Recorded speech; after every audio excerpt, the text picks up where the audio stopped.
Hi, guys. Hello, everyone, and welcome to the Bread Bakers Guild of America Friday afternoon session with Avery Ruzicka from White to Wheat. Today, Avery, by the way, a James Beard finalist 2 times, and has been involved with the Manresa bread for 6 years now. She started it from scratch. She was started as a food runner at Manresa and is now part owner of Manresa Bread. She's received a lot of acclaim around the country besides James Beard Foundation nominations. I'm just going to stop right there and go right to you, Avery. I don't want to bungle anymore, but we're just so happy to have you today. Thanks for joining us. Oh, it's my pleasure. I'm so excited to be here, and thank you all for joining us today. I'm really excited to bake with you guys. This idea for the class White to Wheat, when I really thought about what was important to me, what's important to my bakery, that's kind of at the core of it. I love to bake, and definitely did not start by baking whole grain products. I also don't think we need to bake whole grain for just the sake of whole grain. We'll talk about that a little bit more a little later. But the real reason we're here today is because we love to bake, we love to make things that are tasty. And I think that utilizing fresh milled or even whole grain flour is a way to really deeply enhance the flavor of your product. So today we're going to be making 3 things. We're going to be making a raspberry almond cake, we're going to be making a blueberry muffin, and we're going to be making a scone. So we're just going to jump right into mixing, and then I'm going to be getting this into the oven here, and then we're going to start talking more about all of the different ingredients as things are baking. So for our if we're looking at our recipe for our almond and raspberry cake, we decided to use our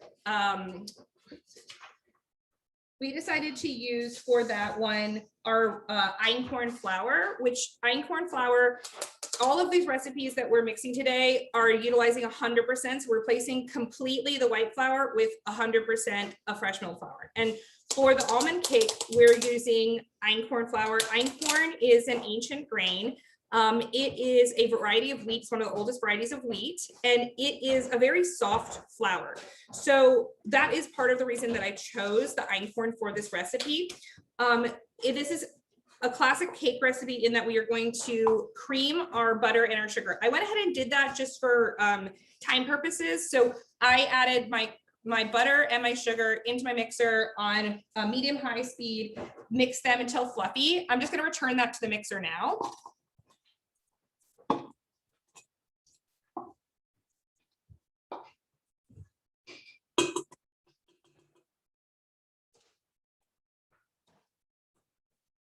And I'm going to give that one little twirl around in the mixer before I start to add my wet ingredients.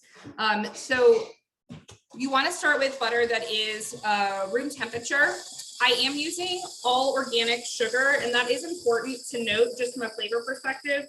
The sweetness of organic sugar compared to the sweetness of conventional white sugar is very different. At our bakery, we use all organic sugars. I think that they have a slightly different flavor profile. And so I do want you to note that if you're making this at home and decide to make it with a conventional sugar, it is going to have a more sugar forward flavor. So I would recommend trying it. It's also kind of an interesting experiment. Make it one time with regular sugar, buy a little organic, try it again. So I've got my sugar and my butter whipped. I'm going to slowly add in my eggs and my vanilla. I did save some of my sugar back. It's going to go in along with my almond meal. This almond meal I did grind from scratch. You could just purchase almond meal. You could also substitute the almond meal for a different variety of nuts. I think that when we're baking with whole grain, the idea of doing something a little bit denser, like an almond cake or a hazelnut cake, sort of somewhat similar to a financier, is a fun way to incorporate the whole grain, because the whole grain doesn't take the responsibility for all of the structure of the cake. The nuts also take some of that, and I think that that's a nice way to start to incorporate them, because especially if you maybe are going to try any kind of flour, like let's say you just rummage through your cupboard, this is a great recipe to try first because you are going to have more success where you're mixing nuts with flour than you would perhaps with like a true pound cake, depending on the flour choice you made for whole grain. So I've got all my eggs and my my vanilla into the mix. I'm going to slow down the mixer. I'm going to scrape the sides. And then I am going to add the rest of my sugar. The reason we held back some of the sugar is simply because we utilized some of it when we were grinding our nuts. If you're purchasing a pre-ground flour or pre-ground almonds, you don't need to hold back the sugar. You can use all the sugar in with your butter when you start the recipe. All right.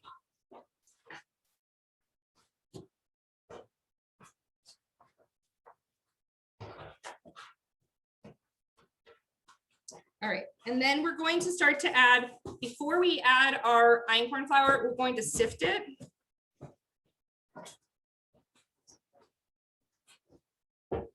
So for all of these recipes, we're going to sift our flours.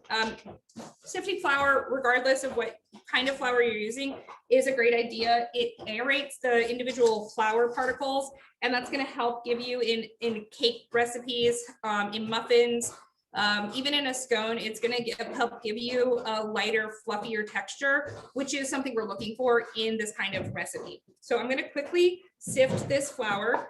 I'm hoping that you guys can see. I'm going to bring this up to the camera a little bit. We actually have a question about how finely it was milled. Perfect. That's exactly what I was going to speak to. So that's a really important question. It's going to make a really big difference. We do want to mill our flour very fine when we're making cakes, and cakes, cookies, any kind of pastry product. We're going to want to make to mill the flour as finely as possible. We're going to be talking about different kinds of mills we can use. We're also going to be looking at the product that is available already milled and comparing it to our flour that we mill here. So we've sifted our flour. We have the bran and the germ here. We're going to add that back in. So the point here is not to sift it to take out the bran and germ. The point here is to fluff the flour before we start to mix it so that we have a lighter cake. So don't get rid of the bran and germ. This is what we're here for. The bran and germ is where the flavor, the nutrients are. It is what interrupts gluten structure in bread. But because we're making cakes and pastries today, as long as we kind of help the product along a little bit with various choices, which we'll be talking about some more, we want to keep that. So we're going to dump that back in. All right, and then we're going to add our flour in. I'm adding it all in at once. Start the mixer on low.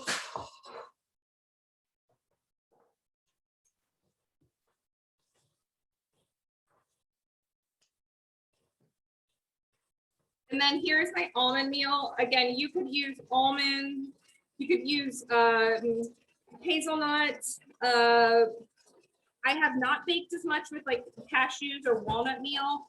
They are a little bit wetter, I think, but you are welcome. You could also try that. I think if I was baking with maybe cashew flour, you know, or any other kind of nut flour like that, macadamia nut, I might lower the nut quantity and increase the quantity of flour, just because I think that those other, they're not as dry of a nut as an almond or a hazelnut. All right, so now I'm going to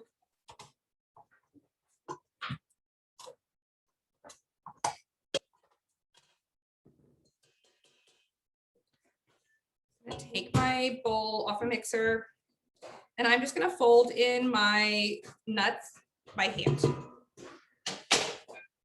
So first I'm going to give a little swirl around the mixer because all the flour didn't incorporate. This is a pretty small recipe. This recipe is perfect for one loaf cake. You could easily increase this mix size, but we're using a really charming little pan. We got these at Matfer. It's a 180 by 80 millimeter, I guess, pan. So it's pretty tiny, but this is an easy to double recipe. And then we're gonna just add the almond meal in. I'm gonna add half in. I'm just gonna mix it around.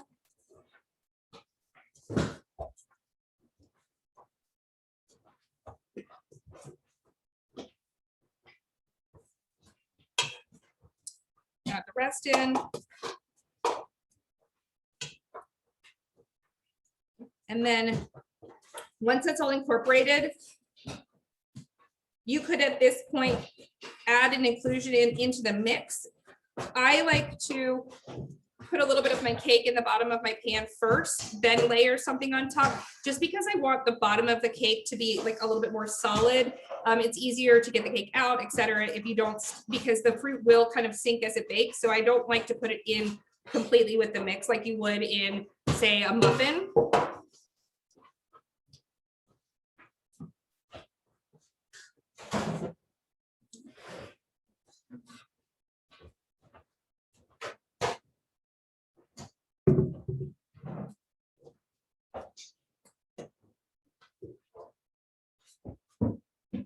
So I'm putting about almost half my cake mix in, and I'm smoothing it to the corners.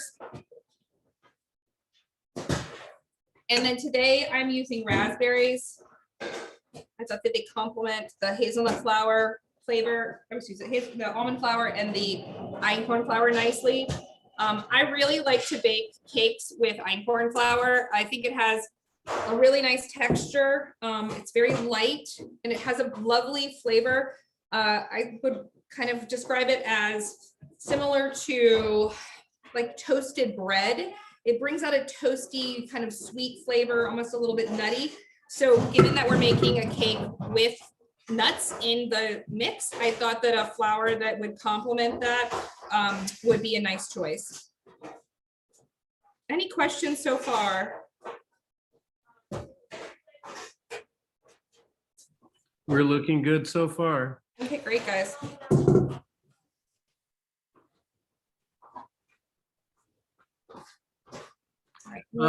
Yeah, Betsy Simpson has a question. Would you only use fresh fruit, or would dried fruit or canned fruit be appropriate? I would use dried fruit. I would not typically use canned fruit just because of how much of a moisture content there is in it.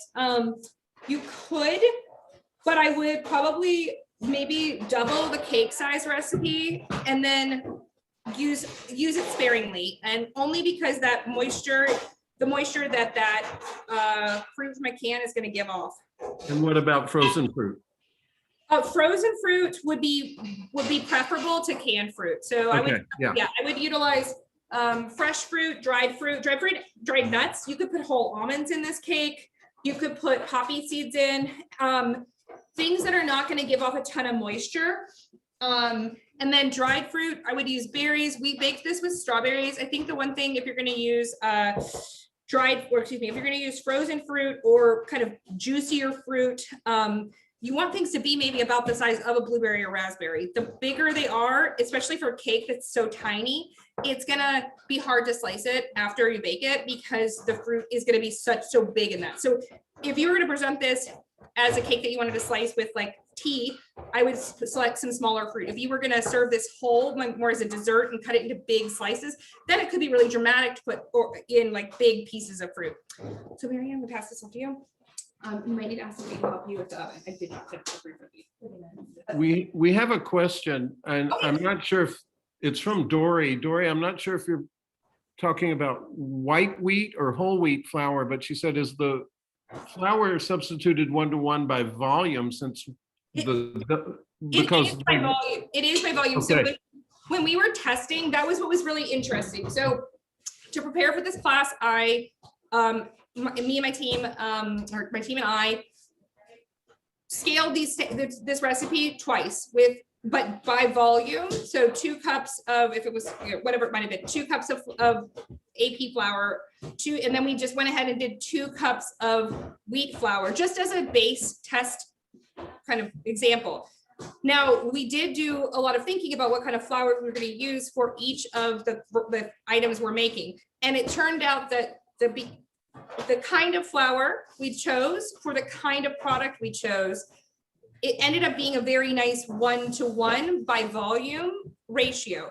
And then to my palate, when I tasted the original recipe with the conventional flour with the organic sugar versus the organic sugar with the whole wheat or whole grain flour, the taste was completely different. So I think that for me, from a base level of baking, I really actually loved the recipes as they were, but just supplementing in the whole grain. If you like a sweeter product though, you will need to increase the sugar quantity to make that sugar flavor come out more, because the wheat flavor is gonna, it balances everything in a way that is preferable to my palate. But they're definitely, they taste very different, even though the volumes were very similar. And we just had thank you. And we just had a question about pan size. If you were to double it, yes, and still wanted to bake in one pan. Yeah, I would bake it in like a this is like a very narrow pan. It's pretty small. I feel like in my hands, it doesn't look as tiny as it really is. I would bake this in, like, if I had a loaf pan that I bake a loaf of bread in, double this recipe would fit in a traditional loaf pan very nicely. Okay. Yeah. Those are about 9 by 5, I think. Sorry? I think they're about 9 by 5. They are, yeah, exactly. All right, so then while that is in the oven, that's gonna bake for 30 minutes at 350. We're gonna jump into our next recipe.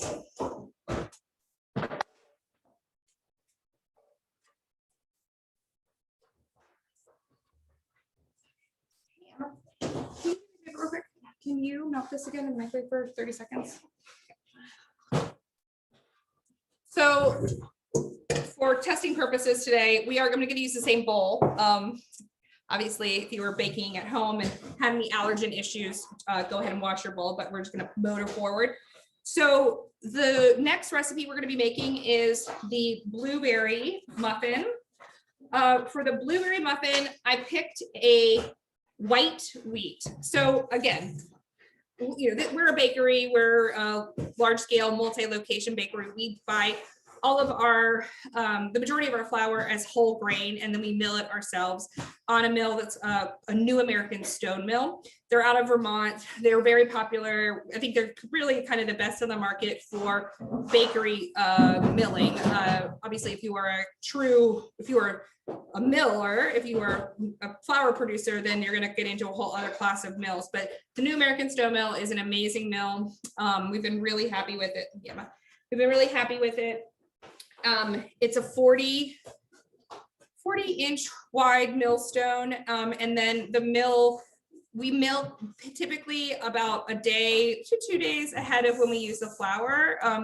Some people talk a little bit about aging flour. We haven't really found too much of an issue. I don't think you're going to have an issue with that with any of these recipes either. But the older a flour gets, the less absorbent of water and moisture it is. So that's going to be more of an issue in your bread making than it is going to be in your pastry recipes, because in pastry recipes, we want the gluten, we appreciate the gluten, but we're not really trying to develop gluten in the same way that we are in bread recipes. So hydration starts to play a much bigger role in bread because of that gluten development than it does. It's important, we need hydration, you can't leave anything out, but it's that switch from conventional to whole grain is actually a little less nuanced when it comes to mixing cakes, cookies, waffles, things like that. All right, so I did the same thing for the blueberry muffins. I went ahead and creamed my sugar and my butter. So I'm going to bring that back to the mixer.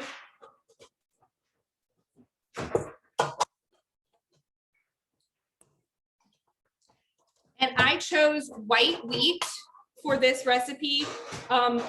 White wheat is something, depending on where you live, I believe you can typically find more than one wheat berry. Like if I was to go to Whole Foods my parents are from North Carolina. When I visit Whole Foods there, my dad and I like to bake together. They have a couple different kinds of wheat berries available. So you want to look for white wheat is going to have a softer, it's a softer flavor. It's a softer texture than a hard red. If you were to substitute in this cake recipe a hard red, I might I might increase the sugar slightly. This is a pretty sweet recipe though, but it's gonna be a denser product. So into our mixer, we have the butter and the sugar. We're gonna turn that back on.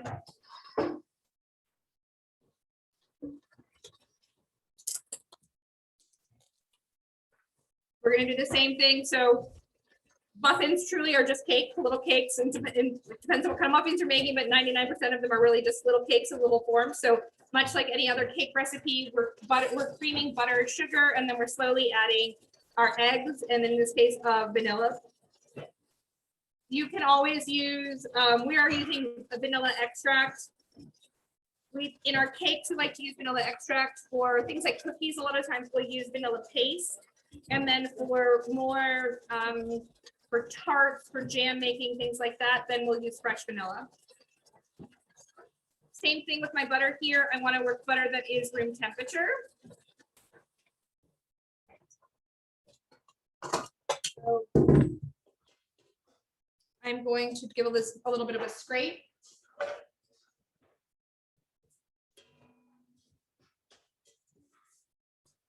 And I'm using the larger size KitchenAid that they offer, the professional size KitchenAid. These recipes are just big enough for that, but it does take a little bit of extra effort. They're great size for more of the home size KitchenAid, but not that much extra effort. And that's just simply because it doesn't come up the sides of the mixer as much because it's just not that much product. We have an interesting question from Mary Short. Why do you use vanilla paste as opposed to extract in the cookies? I think that the flavor of the vanilla stands out more with the vanilla paste. So it's a flavor question for me. That's the reason. The essence is for me more of a rounding out flavor. When I put vanilla essence into a lot of things, it's balancing, but it's not necessarily announcing itself as vanilla. Of course, you could put more vanilla in if you want it to be strong vanilla flavor. The vanilla paste, I think, does stay more vanilla. And so for our, we make a whole wheat, 100% whole wheat, whole grain cookie that's all hard red wheat. So the hard red wheat had the flavor of the bran and the germ are pretty strong. And then we also have toasted walnuts in that, and then a lot of chocolate. So we have a lot of really big flavors going on. So I actually feel that the vanilla paste is a better, you can taste it more. It needs to come through all those other flavors. We did get another question. Can you take it now or? Sure, no, I can take it now. Okay. Well, how do you choose between white wheat and einkorn for different recipes? And I know you addressed that a little bit earlier, talking about the nutty flavor and so forth, but not just einkorn. When you're adapting any recipe, what's your method for choosing the process? Yeah.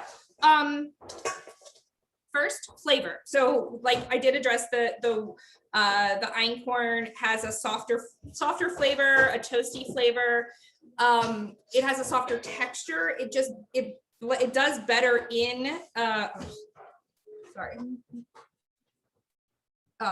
there's a call. It does better in it does really well in cakes. I would pick an einkorn flour for a cake, for a muffin. For a cookie, I think something that is a little bit more robust, white or red wheat is nice. And then the more you bake, if all you bake with is white flour all the time, like it's going to take a little time for your palate to adjust to what white wheat tastes like, what red wheat tastes like, what einkorn tastes like. So it's a personal preference. But to my palate, the white wheat, if I want something that is going to be chewy, have a nice kind of a chewy texture, then I want to pick more of either a red or a white wheat. And then depending on what I'm going to include in that recipe, if it's a cookie, if I'm going to put softer flavors, cinnamon, spices, then I'm probably going to pick a white wheat because I think that they will come through the flavor of the wheat more than if I was to choose a red wheat. So with a red wheat, I'm going to choose things that are a lot more intense flavors. So lots of dried, a recipe with a lot of inclusions. Like if I was making, like our chocolate chip cookie has walnuts and chocolate chips. If I was making a cookie with dried fruit and nuts and coconut, again, I would choose red wheat. The more inclusions I'm putting in something, then the more robust of a flavor. If I want to taste the wheat flavor, then I would choose the red wheat. If I'm making something like a sablé, something that's crumbly in texture, then I love to use buckwheat, or I love to use rye flour. Did that? Yes, thank you. That was great. So here we have our white wheat, and you can really, I really can see the difference. So I'm going to hold these next. We're going to look at these a little bit more in a few minutes, but you've got, this is red wheat and white wheat. And I think you can capture that this looks a little, this looks different. This looks more like regular flour, this white wheat, and this looks, this does look a little darker on screen. And they're both 100% whole grain. So it's not that when we say white wheat, it doesn't have anything to do with how white it is. It has, as in how sifted it is. It's not sifted at all. And you can see that here is, so again, I'm sifting my cake flour, or I'm sifting my flour. It's not cake flour. I'm sifting my white wheat flour. Here is my bran, and you can see the bran compared to the bran that we had in the einkorn flour a minute ago is a very different color, because the bran and the germ, that's kind of, some of that is the husk of the grain, the exterior of the grain. So it makes sense that it's a different color depending on what kind of grain it is. So I'm going to sift this flour real quick.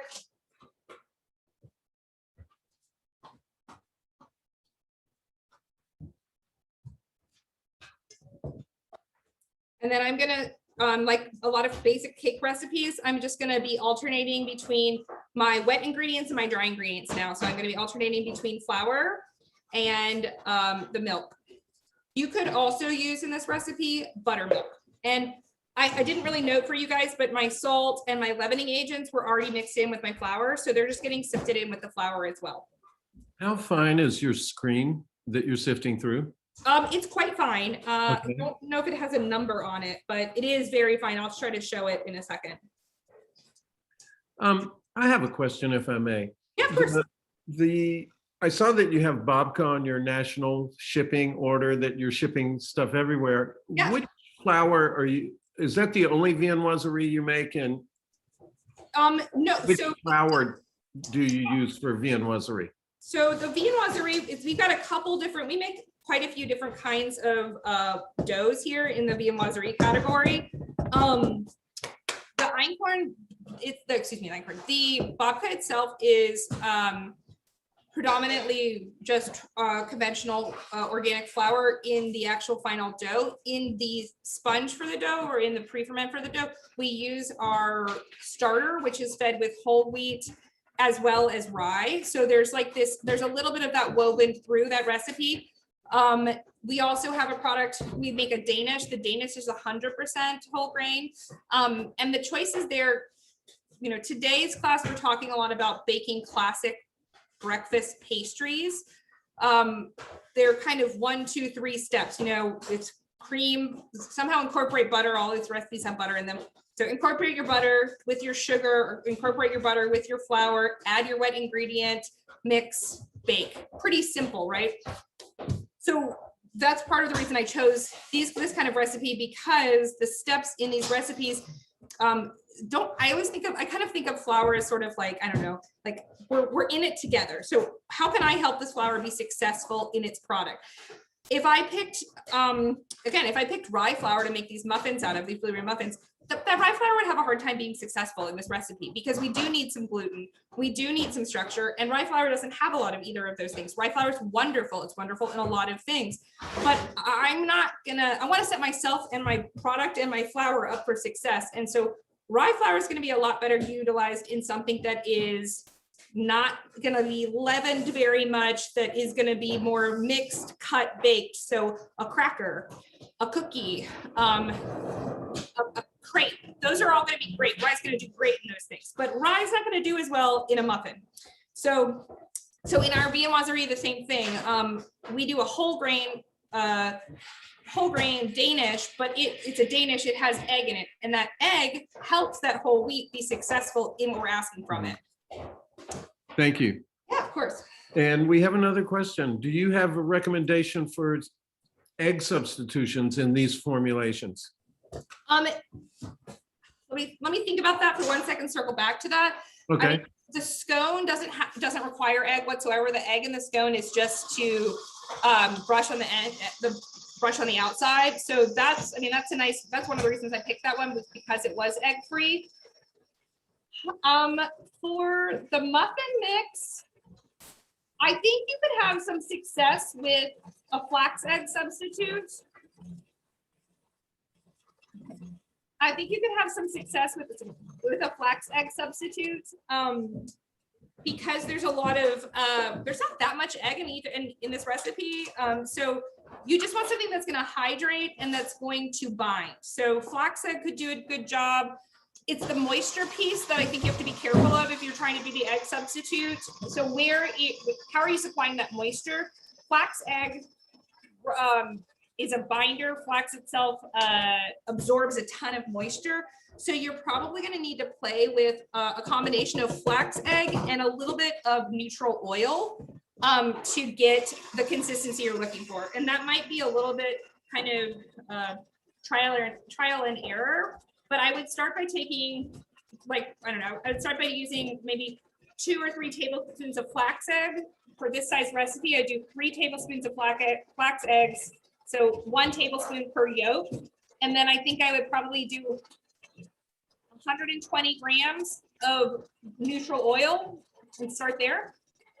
And then before you move forward too much in your recipe, you would want to just see if that mixture of butter, sugar, flax egg, oil, does it look dense, or does it look like it has a little bit of, does it look soft? If it looks a little dense, then I'd add a little bit more oil. Probably wouldn't add more flax egg.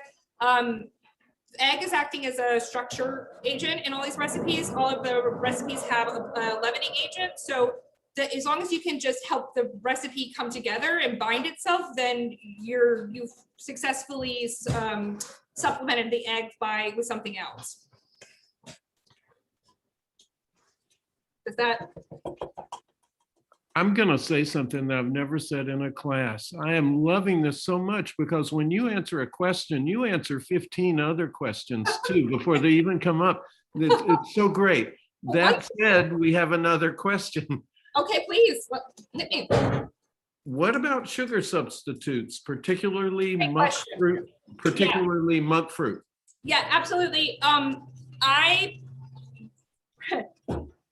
My baking style is not very sugar forward. I definitely know that these recipes, like the muffin and the cake, are pretty strong on sugar. I didn't want to tackle too many kind of changes in one class because I wanted us to be able, which I'm happy to talk about sugar, but I simply mean that absolutely these recipes, 2 of them specifically, have a high sugar content. Number 1 for me, I start with not using conventional sugar and using organic because I think it has a nicer, more gentle flavor profile. After that, I think what I would start with is almost making this recipe, if you feel like investing the time, I would be making like the muffin recipe, and I make it with a third of the sugar, and I would assess the texture of it. And then because the sugar is the more or less sugar you put in the recipe is gonna affect the texture. So to go totally from this original recipe for the muffins to a recipe with monk fruit sugar or some other sugar substitute, I think might be a little bit too big of a jump. I would put an in-between jump, and I would lower the sugar, probably increase hydration very slightly, maybe even increase the leavening agent a little bit, because the way that the other sugar, monk fruit, coconut sugar, are gonna affect the moisture of your final product is going to be different. So you're not going to be for sure with the sugar. You cannot just go 1-to-1 and be happy with the product, in my opinion. So here we have our muffin cake mix. I think I really love this color. I think it's a really pretty color now when we put the blueberries in, because when the blueberries bake into it, they're going to leach out blue color. And to me, this white wheat cake recipe already has like this kind of like bluish gray. I don't want to use the word gray in baking, that seems weird, but it has a very natural, lovely color. And I think that the blue adds to that. So we're gonna have blueberries. I do this part by hand because I don't want to crush the blueberries too much. Is the sugar organic raw or organic refined? It's organic refined. Thank you. And I'm sorry, Peyton, I misunderstood your question. Yeah, it's organic. It's organic refined. We do use organic raw sugar. We use it typically in, I like to use it as a topping agent for like a bran muffin or a cookie or things like that.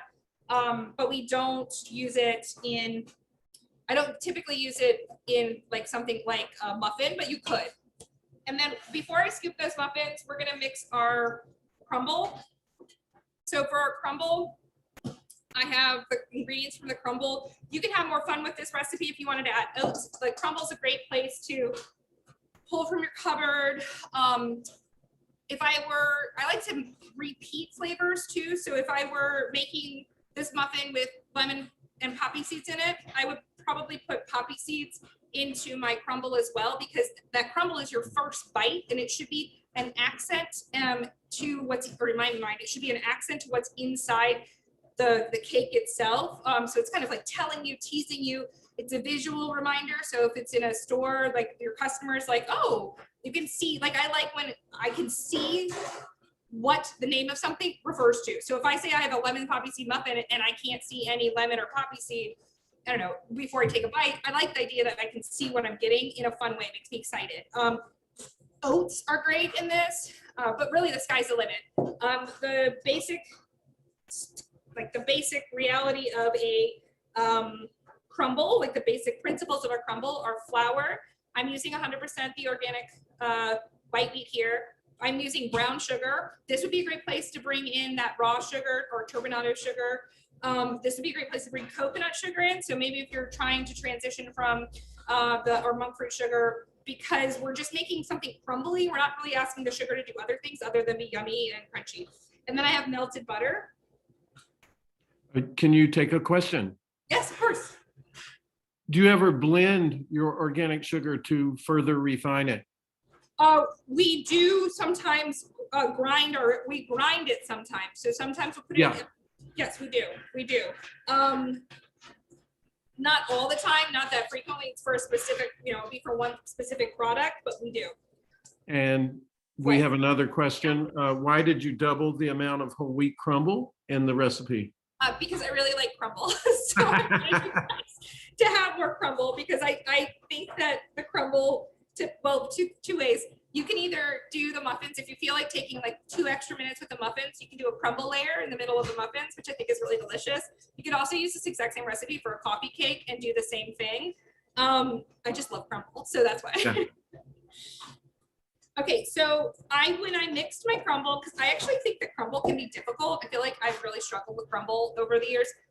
Crumble at home in this size volume is fairly easy to be successful with. Crumble in a big bakery is hard because the weight of, like, all I did here was take melted butter that I had had a chance to slightly cool off, and I mixed it with my other dry ingredients. But I don't want to overmix it. If you wanted to have larger clumps, you can just kind of run your hands and tighten it a little bit, but I'm happy with it crumbly. And it looks a little bit dry in places. So for example, this is the one I made when I made my conventional muffins earlier today. I used the butter a little warmer when I poured it on this, and you can see that it like saturated a little bit more. There's nothing wrong with that. But here I had butter cooled off a little bit, so it looks a little drier still.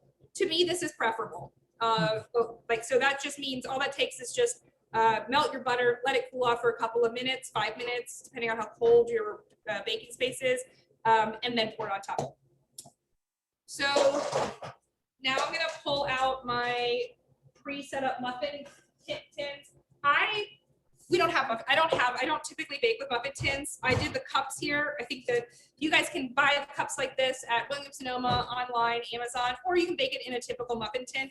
If you're baking in a typical muffin tin, you are going to need to, or if you in a typical baking muffin cup, you will want to bake it in a tin. These are really sturdy. Those fluted muffin cups will not keep their shape nicely unless they're in the muffin tin itself. And then I'm going to use a scoop. Using a scoop in cake baking and muffin making is really helpful. It's just like a little ice cream scoop. They make them in different numbers. This is a black handle. The handles refer to the size. So this is a black handled scoop.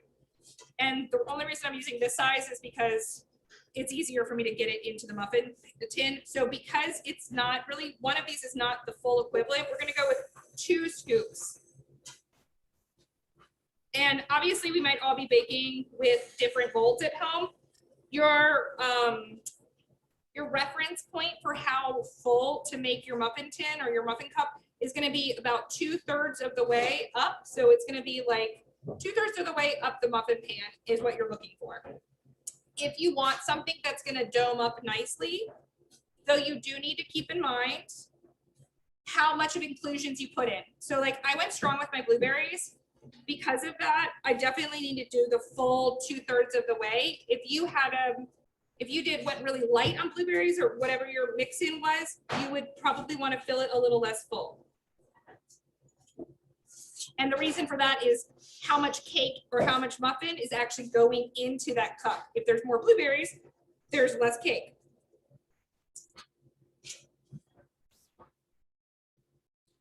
And this recipe size will make you about a dozen muffins nicely. I just put 9 on this pan because 9 fits my pan nicely.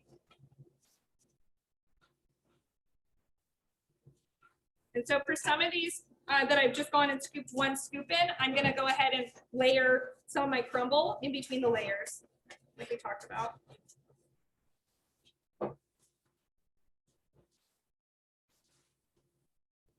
Okay. So got my crumble. Don't be shy with it.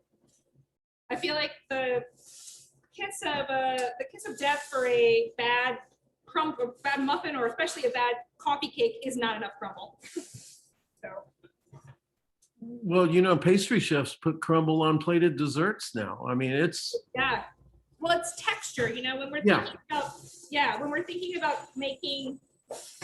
We're thinking about baking, when we're thinking about creating food in general, you know, the things we want to think about are, yes, we eat with our eyes first, but the texture is such a wonderful place to kind of have fun with things and highlight things. So kind of similar to what I was saying about utilizing your crumble on top to kind of tell yourself, your customer, your guest what they're about to eat.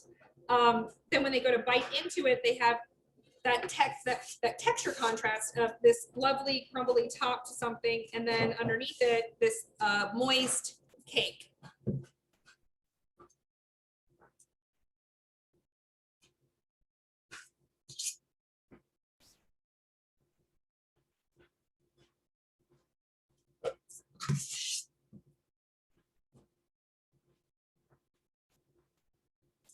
And muffin mixes are one of the things that do actually do well overnight.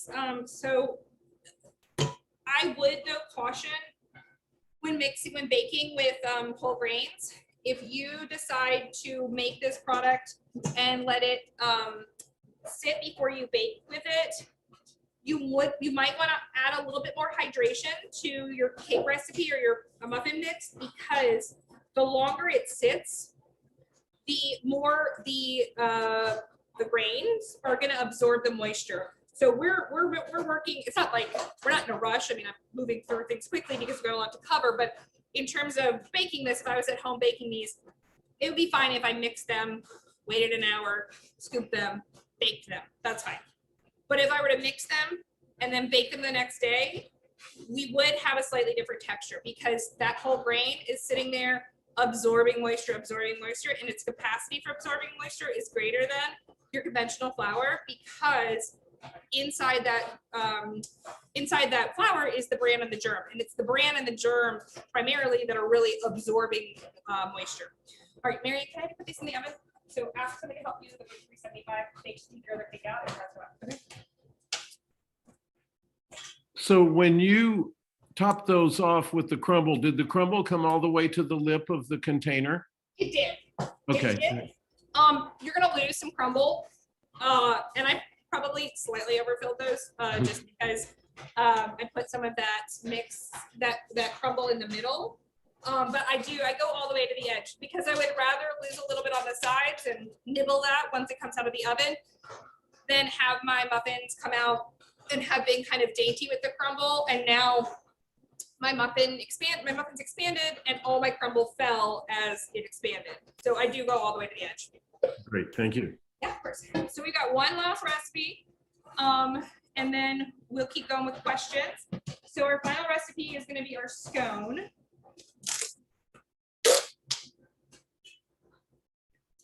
I'm going to take one quick second, guys.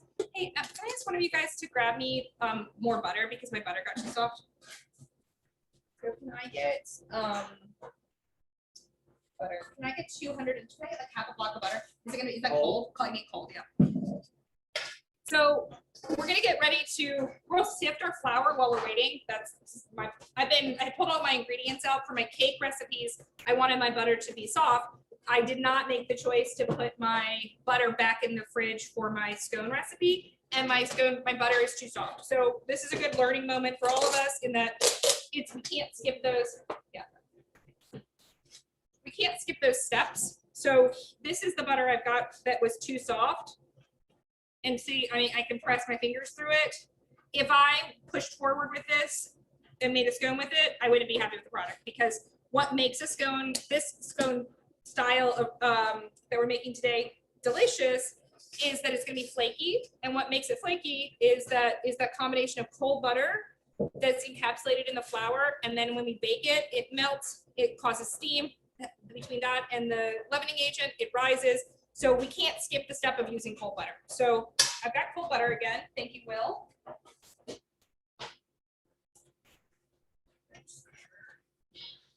Just gonna grab a bench paper real quick.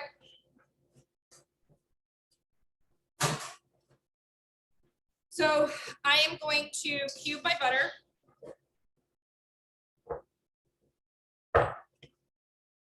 And this is really nice and cold. You don't want to work with it frozen just because it won't break apart, but you want it to be very, very cold right from the fridge. If you were making a really big batch of biscuits like how we make them here, then you might want to work with frozen because as your mixer, we mix big batches of scones, biscuits in a mixer, not by hand. So the heat of the mixer itself will start to warm up the butter. So when we bake really big batches of things, we do like to utilize really even super cold butter, maybe even butter direct from the freezer. All right, well, that was cute. Okay, so here we have our last recipe. This is with whole wheat. Is that it? All right, so this is our scone recipe. This is going to be the most robust flavored of all of the recipes we've done so far.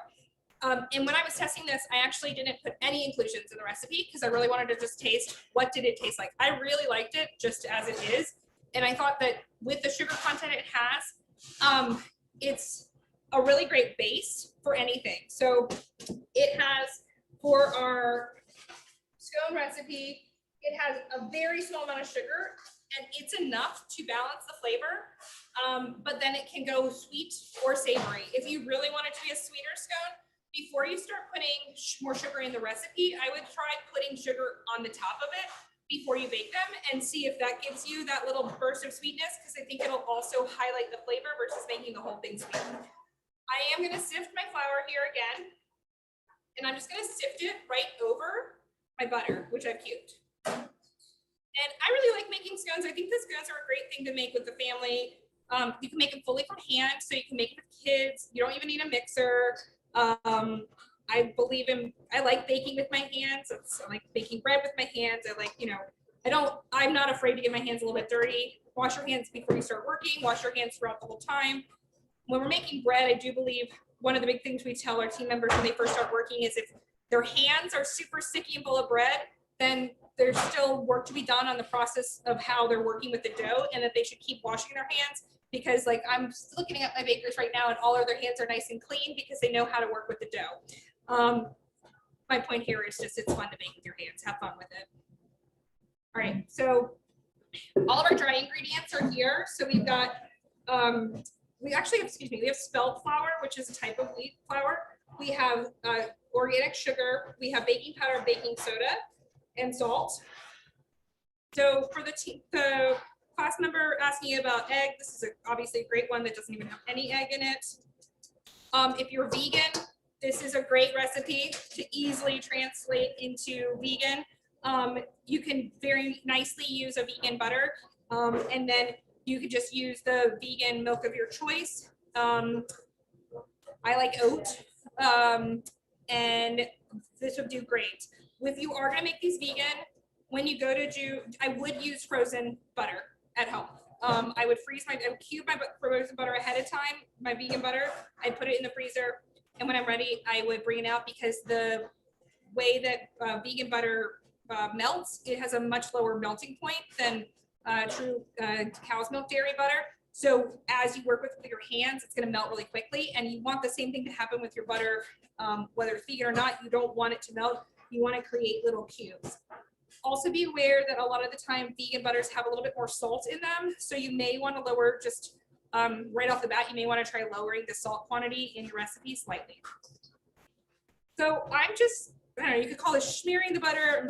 I'm taking my butter cubes and I'm pressing them between my two fingers. And what I'm doing is creating larger surface area for the flour to stick to. You can do this in a mixer. If you're doing it in a mixer, do it with the paddle attachment, and do it on pretty, like almost, not quite the lowest speed, but like the speed 2, because you can easily overmix and you don't want your butter pieces to get too small. We have a question. Yes. Just to confirm, you increase the amount of sugar and leavening because the spelt is a harder wheat with more flavor? Yeah, exactly. Well, it's a heavier wheat, so we increased it slightly just to balance those flavors. Not so much, it's to balance the flavor and then the texture. So spelt is another one of those, I don't know, to me that the recipe that actually has the most, that you could make the most adjustments is this scone recipe, because the way that the recipe is going to hydrate, the way that the recipe is going to rise are different. And I think part of that reason is because these scones don't have any eggs in them. So the eggs in the other two recipes do a little bit of the balancing themselves between the white flour to the wheat flour. This recipe doesn't have the eggs, so I think that the addition of a little bit more leavening agent, a little bit more sugar, brings the flavor forward and also helps you have a nicer volume. And you know, for this class, we went full on 100% white to 100% wheat, or 100% einkorn, or 100% spelt. You can go, you don't have to go 100%. You could try one cup of one thing and 1 cup of another. It depends on how adventurous. My palate, after 6 years of baking more or less this style of baking, I think that the things with 100% whole wheat taste great, and that's why I like them. And you know, there's no shortage of other flavoring agents in these recipes, whether it's butter, sugar, vanilla, inclusions. So it's not as if the only thing you're going to taste is the wheat. The reason I like to use the wheat is because I think that it brings those other flavors forward in a really nice way. But if you haven't baked a lot with wheat, or you're not sure how your family is going to enjoy it, or you're just not even sure what it'll taste like, don't be afraid to try a portion, because I really think more than anything you're going to be excited about how good it tastes.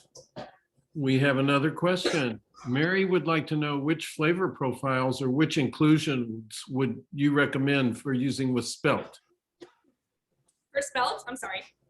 Which inclusions would you recommend? What flavor profiles would you pair well with the spelt? Yeah, 1 second.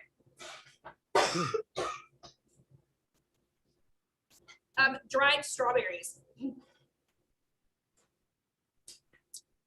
Spelt has a, I like to use cinnamon with spelt. I'm gonna use dried strawberries. Caramelly flavors. Chocolate would be really great with spelt. These dried strawberries, I think, are really, really delicious. They're really chewy. On the savory side, cheeses, smoked flavors. So I made these savory with the conventional flour, but I would use like a smoked cheddar, rich flavors, I guess, is richer flavors. So the dried strawberry, not saturated, but intensified flavors. So like cheese, I would use Parmesan cheese. I would use smoked cheddar. I would use spicy, Monterey Jack. I would have a intensity to them because that'll cut through in a nice way the flavor of that flour. For our scone recipe, whether you're doing a sweet or a savory inclusion, after you get the butter mixed in, so we still have some pretty big chunks, and that's okay because we're going to be mixing in the cream and it's going to kind of come together with that. So I'd rather have slightly larger pieces to start with. And then because if I already have all my little pieces of butter very small before I even add in my moisture, the butter is going to start to truly incorporate all the way. And what we want is these like big chunks of butter. So now I'm going to add in my dried strawberries. And I just chop these up. For scones, today we're using dried fruit. You can use fresh fruit very successfully. Same thing though, the more moisture that fresh fruit gives off, the more difficult it's going to be to work with. It can be nice if you want to like flash freeze your fruit. So let's say you had strawberries, you got it at the farmer's market, you're really excited about them. Just for ease of mixing, deciding to freeze them for a second will be helpful, just so that they don't start to fall apart in the initial mixing process. The nice thing about a scone though is that it's supposed to be a little bit shaggy, a little bit messy, and so it is kind of forgiving. Okay, so now we are going to, we're going to start to incorporate our moisture. This is a heavy cream.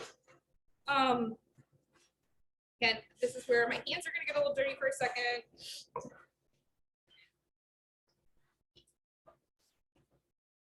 And you mix it together until it just starts to come together.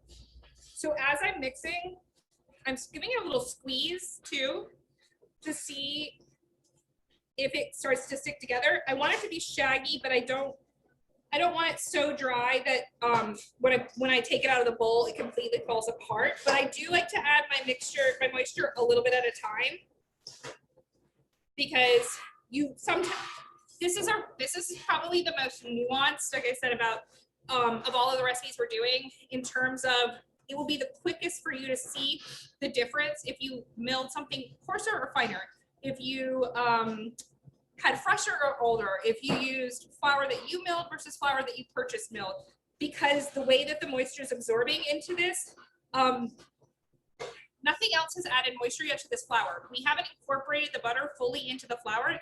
The butter is just really encapsulated in flour. So the first time any moisture is coming to the flour is in the form of this heavy cream. It's the only moisture in the recipe.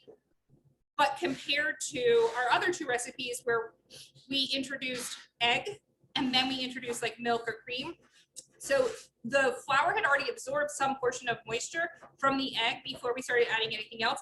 This is like that first drink it had. And so it's gonna really, you wanna go slow because you wanna observe how well it's absorbing. So I didn't put all my cream in there. I'm still holding back some back. I even have a little extra cream on the side in case I need it. Spelt is a quick forming gluten flour for what we're making. That doesn't really affect us, but if you're making a bread with spelt, you have to be careful because the gluten forms in spelt quickly and then it starts to dissolve. So you actually, of all the flours we use, spelt is the one where you could actually over mix a dough and end up with something that you're not happy with in terms of gluten structure. That's more in a bread, in the bread world, not so much in the pastry world. Okay, so here we have our dough. I still have some dry bits. That's okay. I'm not going to add any more moisture. Those are going to incorporate as I roll this dough, and I don't want to add any more moisture. So I'm just going to make a little bit of a mess here for a second.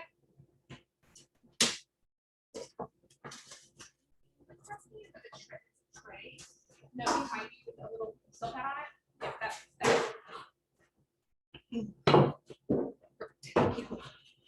All right, so here we have our scone.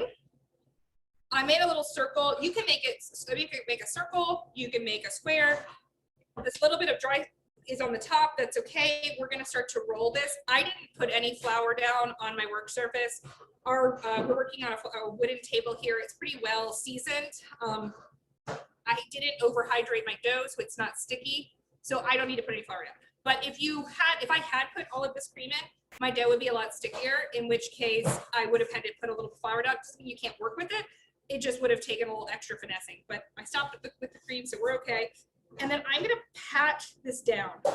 I'm not gonna just immediately roll it fully because it is crumbly. So if I put a lot of pressure on there, it's going to fall apart, which is a good thing because that means that I haven't overworked my scone, but is annoying if I'm trying to make it come together. So I'm just gonna be really gentle. So take my time, enjoy the baking. We're not in a rush. And I'm gonna keep the round shape because I'm gonna cut these into triangles. This little bit that's stuck to my rolling pin, not a problem. Just gonna reincorporate it.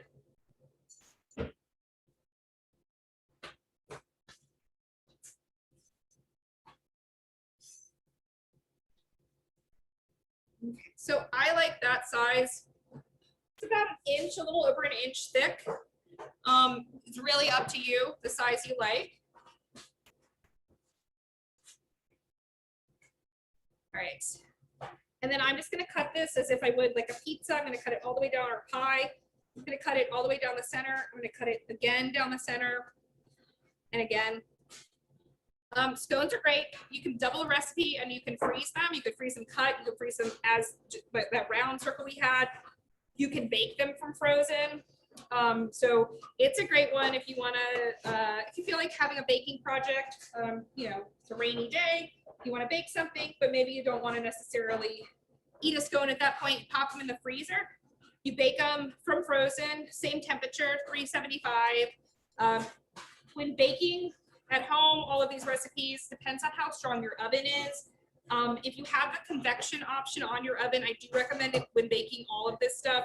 The convection definitely helps with the airflow, helps things bake more evenly. I also would recommend rotating everything in your oven about 2/3 of the way through baking. We utilize a rotating rack oven here that's convection, so the whole unit is rotating, but you definitely want to rotate at home. So Mary Ann, can you put these in the oven?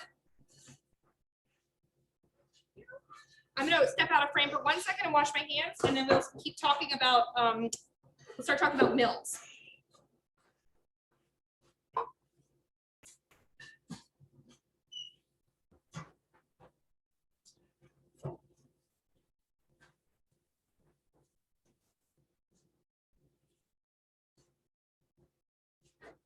All right, guys, any questions from where we are right now? We're waiting. Okay, good. All right. So now we're going to talk a little bit real quick about what we can buy and how we can bake at home, what we have to work with. So we just went to our local Whole Foods and picked up some flours to take a look and compare them to what we have here and to talk about how fine we mill things, how coarse, how important that is, how to mill at home, and then we'll be looking at our final products.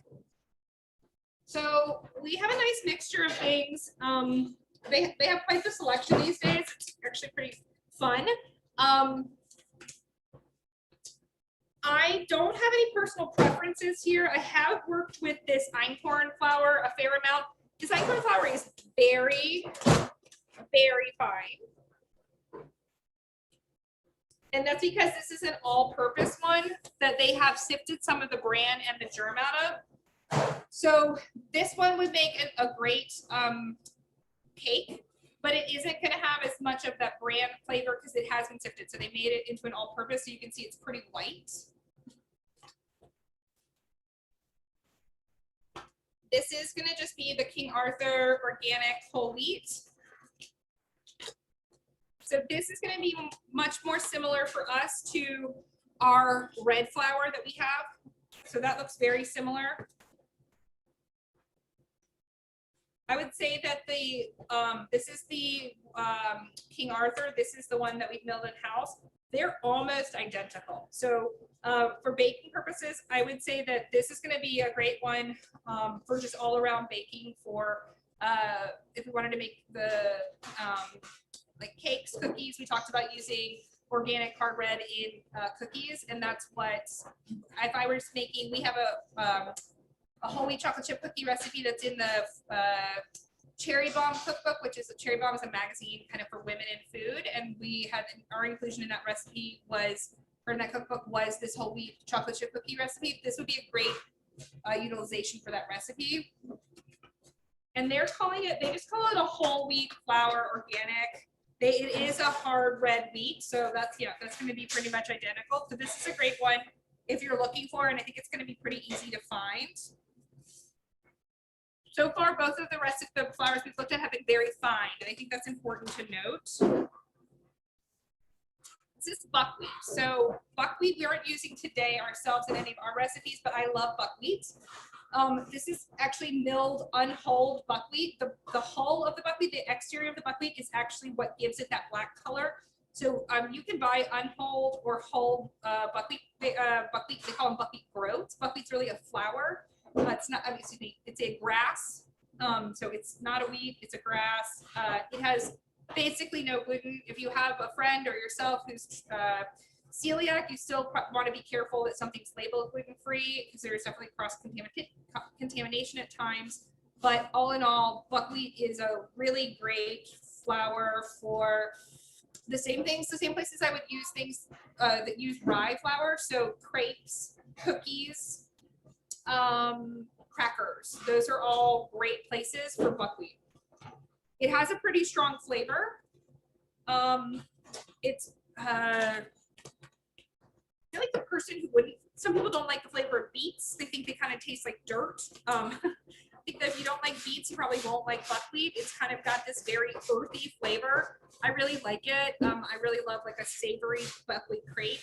So buckwheat's a fun one to use. But again, in things that are going to be like crispy, crackery, paper thin, crumbly, like those are the descriptor words where I would like be like, oh, that recipe uses any of those adjectives. That'd be a great place for buckwheat. Whole wheat pastry flour. So whole wheat pastry flour, it's going to be, it's whole wheat, but I have a feeling it has been sifted to some degree. No, it doesn't say 100% whole wheat. Well, excuse me, it doesn't say 100% whole grain, and I think that could be a little bit of a misnomer or something to look for. If you're really trying to bake whole grain, step one would be trying to mill yourself. We're going to turn to that in a second.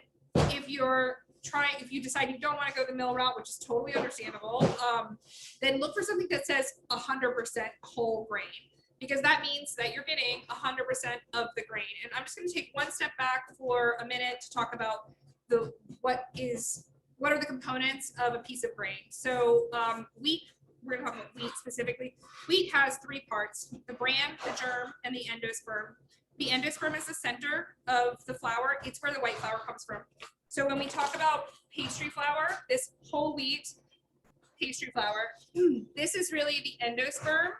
So it's like, sorry, it's very white, it's very soft. That's great, and I would totally want to bake with this. It'd be lovely to bake with, but it's not 100% whole grain because they've sifted out a portion of the bran and the germ. And the bran and the germ are really where the flavor and the nutrients are. So if you think about a piece of wheat, the wheat berry is what we call it, a wheat berry. The wheat berry is the seed of the wheat. So it is this little cell packet full of nutrients and knowledge of how to grow a stalk of wheat. So when it starts to grow, the endosperm is sort of, it's where all the protein is, but then the bran and the germ is where all the nutrients are. So when we make bread, the thing that's actually helping us make wheat bread is the gluten, and the gluten is all found in the endosperm. So it's not that we don't like the endosperm, it's not that we don't like the center, it's not that we don't like the white flour, it's that if we're talking about nutrition, and in my opinion, if we're talking about flavor, if we take the bran and we take the germ away, we're left with just white flour, which it could be hard red white flour, it could be hard wheat white flour, but it doesn't really matter because the bran and the germ are gone now. So the things that made that flour what it was have been taken away. And the reason somebody might take them away is because they disrupt the properties of, they disrupt the protein properties of the endosperm. If you think of protein is a chain, gluten is a chain. It's a chain of proteins that is formed when water meets the endosperm. When water meets flour, the flour from the endosperm, then the proteins start to form that form gluten. As we mix, so if we have no bran and germ, then we have just 100% ability to make a ton of gluten strands. Those gluten strands are what give the wheat bread the ability to rise or to have structure or to have the shape that we want up until a point. So one of the struggles, or one of the things we want to focus on, especially here where we're milling our own flour, is how fine we mill our bran and our germ so that they still will interrupt the gluten strands that we're forming, but not in such a way that the properties of that gluten can't still be communicated into the world. And by that, what I mean is, if in the history of Manresa bread, we started with a little mill that was a, God, I don't remember the name of the mill anymore, but it was a German mill that we purchased from friends that was already used. We had no idea what we were doing. The mill was not in great shape. We were milling, we were excited. And we were making whole wheat bread that I thought was tasty at the time. And it was, and I think back to then, like what that flour looked like. It kind of looked like sand, like those kind of like when we sifted that flour a few minutes ago, and that bran and that germ we saw. Those were bigger flakes of bran and germ. What we saw in that sifter wasn't 100% of the bran and germ that was in that flour. Some of the bran and germ that was in that flour was even smaller and went through the sifter. When we were first started milling, probably all of the bran and the germ were pretty big.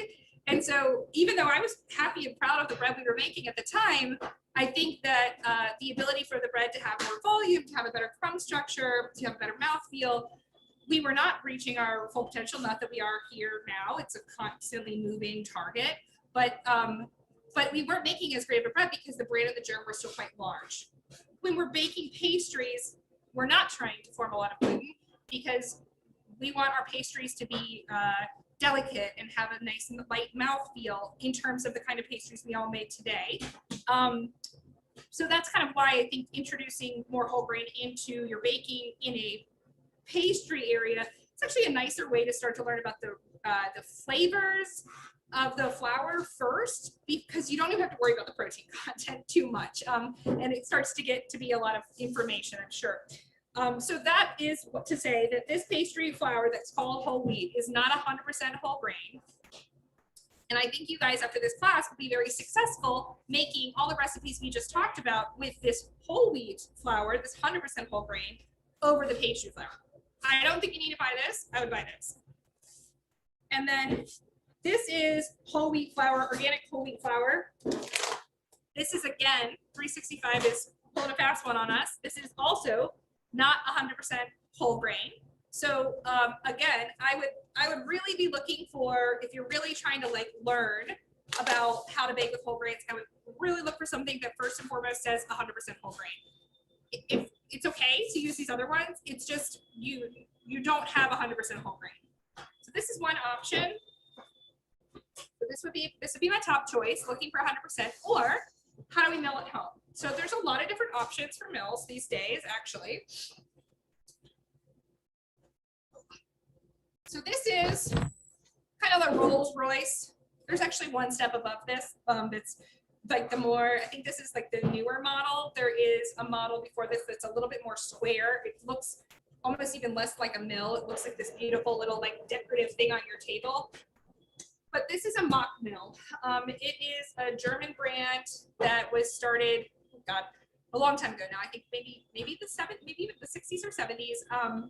really lovely founders. They believed that incorporating whole grains into your diet on a daily basis was an important part of overall health and nutrition. And they wanted to make the ability for individuals to do that and have the control and power to do that an option.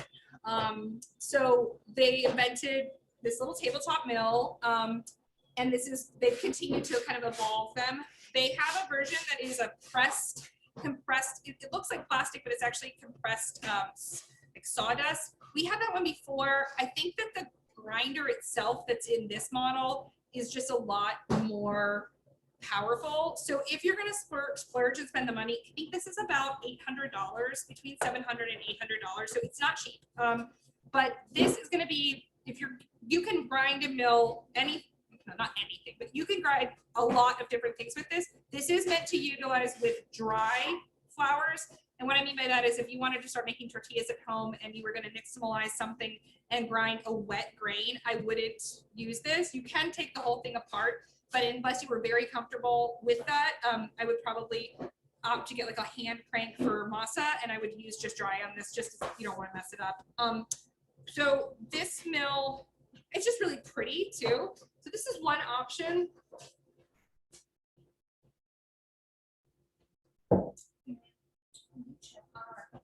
First thing that we put in the oven. It's another option. So a lot of us have a lot of us have Vitamixes at home now. This is what my dad uses at home. We're gonna get a little technical here. The Vitamix, this is the dry attachment. You can come with the Vitamix sometimes, or you can purchase it. But get it sometimes at Bed Bath & Beyond. You can get it online. Probably buy one used.